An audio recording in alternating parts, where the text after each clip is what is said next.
Cookie cutter KPIs are not going to cut it when you're doing product-led growth.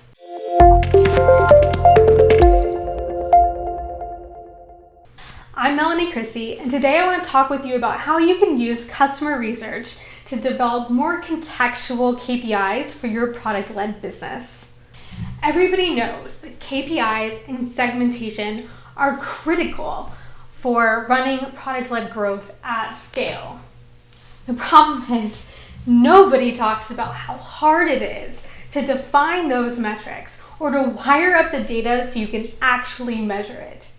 If you want to understand the right way to grow your product, you need two things. Who are the people signing up for your product? And what are they doing in your product that leads to monetization? Whether that's a self-service conversion or just being a really happy user that influences an enterprise opportunity. To get that who data at scale, you basically have two options. You can either ask your customers to provide this information. Now remember that every form field that you add is going to add more friction. Or you can enrich the data. So as users sign up, you're purchasing data from a third-party service and matching that with your users, which reduces friction, but can also be very expensive and sometimes unreliable. Now, getting the what data isn't particularly easy either. It's taken for granted that when we build a product, we're going to track all of the events and feed that into analytics and port that into Segment. But monitoring and capturing every activity that somebody takes in your app can be very labor intensive and expensive. You have to store that data. You have to have it somewhere where you can query against it. And the more data you have, the longer those queries take to run. Being able to understand which ones of those activities actually relate to a conversion or monetization event in the future is going to require a lot of analysis. If you only have the who, but you don't understand anything about how they're using your product, you're probably running a sales-led business, right? That's like what happens when you sign up for an app and you get that cold outreach from an account executive with no reference to anything you've done in the product. They just know who you are and they don't know where you are in the customer journey. That's not great. The other flip side, say you know all the what of what people are doing but not who they are. You might end up with false indicator KPIs showing you that you have really active users, but then none of them are going to be a fit to convert. Prime example, let's say you have a freemium SaaS product with a very low friction entry point, and people can use the app up until a certain usage marker. But then they hit a paywall and they have to convert to pay. Now you might have thousands of people signing up for your product, getting to that paywall point, but then instead of taking out their credit card to pay you, they're just going to go back and create another user and come back and use your product again. If this is what's going on, what you're going to get is a very, very high number of active users and no converted paying customers. If your product qualified leads are way up, but nobody's actually converting, it's because you're missing that who data to understand whether or not they're part of your target persona. So let's say you want to understand the who's signing up for your product. What you're going to do is add a new field to your sign-up form to ask them what their job title is. Seems easy, right? It's only one more field. How much work could it possibly be? Well, depending on how your app is set up, if that sign-up form is owned by your product team, you might need a product designer to look at what you label that field and what happens if you don't fill it out. Is there an error? Is there helper text? How does it fit on the page? You might need a front-end developer to help you edit the component and make sure you're using the right things from the library.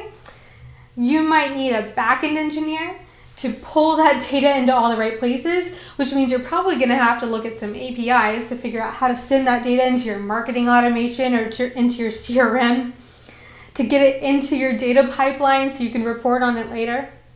What seems like just one more field to the sign-up form could be a 6-week effort with lots of people from different teams weighing in and different stakeholders who have different ideas about how this should work.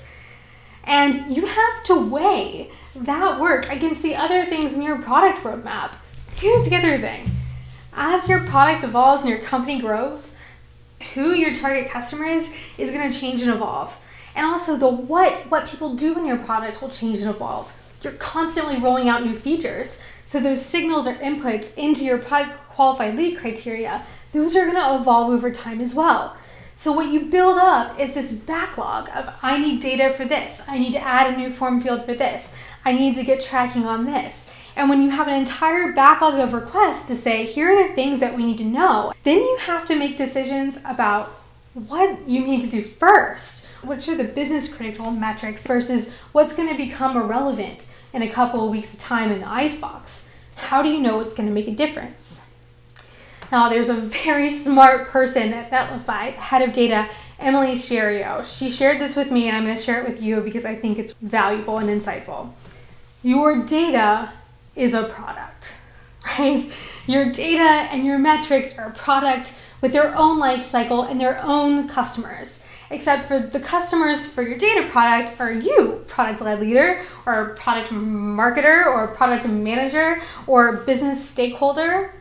So what do we do with a product when we want to know if it's worth building? We prototype it. We make a cheap, flimsy version of whatever it is that we think we're going to build, and we put it in front of our customers to make sure that they understand it, to see how they react and what they do. In UX, or user experience, it's not uncommon to make a paper prototype to put in front of someone because it's so much cheaper to do than even creating a Figma mockup or wiring up a fully coded click-through experience. What does it look like to prototype a metric? How do we prototype a KPI? Now, this is where I like to fall back on customer research. Typically, when I talk about customer research, what I mean is getting a customer on the phone, asking them a bunch of questions, taking notes, compiling that and sharing, or maybe I'm running a survey and I'm pulling that back and sharing it with my team, or digging into voice of customer. But this is a different type of customer research that's a lot more like the spreadsheet that I downloaded in the lobby of the hotel in San Diego. And I call this a customer snapshot. It's something that you can do with an access to your CRM or your user database and a couple of hours of time and elbow grease. So I'm going to walk you through exactly how I do this at work. So first, I'm going to pull a list of my signups. I want it to be a small list, and I want to pull it from the system that I have access to that has the most data about my customers. So for you, that might be your CRM or your marketing platform, or even your product if you have access to pull a list of users for the day. So I take that list of users for the day, I look to see what fields I have for those users, and I think, what's missing? Can I go get those answers, even if I have to do it completely manually, row by row? Can I do a lookup and say, what is their plan type? Did they make it to this magic moment in the product? So I fill this in. So I'm literally manually enriching the data myself. But the reason why I'm doing this is so that I can get a shape of what might make up the new metric or KPI that I want to measure. I'm pulling just enough data that I can layer on my criteria to this small sample set and say, from this data set, here's the percentage of people that are qualified, and here's the percentage of those people who actually had a magic moment in the product. Now, obviously, this is super labor intensive, and it's not going to scale. You cannot do this every day. In fact, you should probably time box it so you don't spend more than a couple of hours on this work.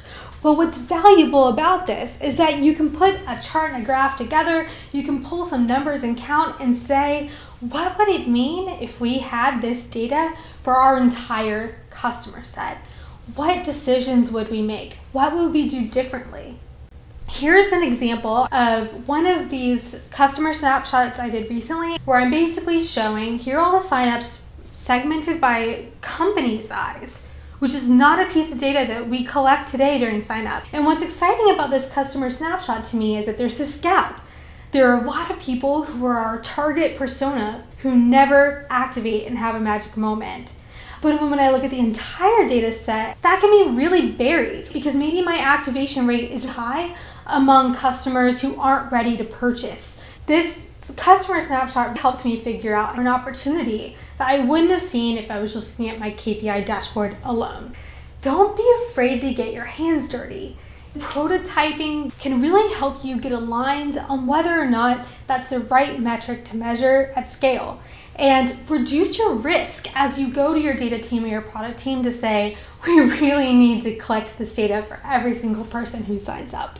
Thank you so much for listening today. I'm Melanie Crissy, and I'm a Senior Product Marketing Manager at Netlify. I'm also a member of the growth team there. Until next time, you can find me on Twitter at Melanie Crissy or at melaniecrissy.com.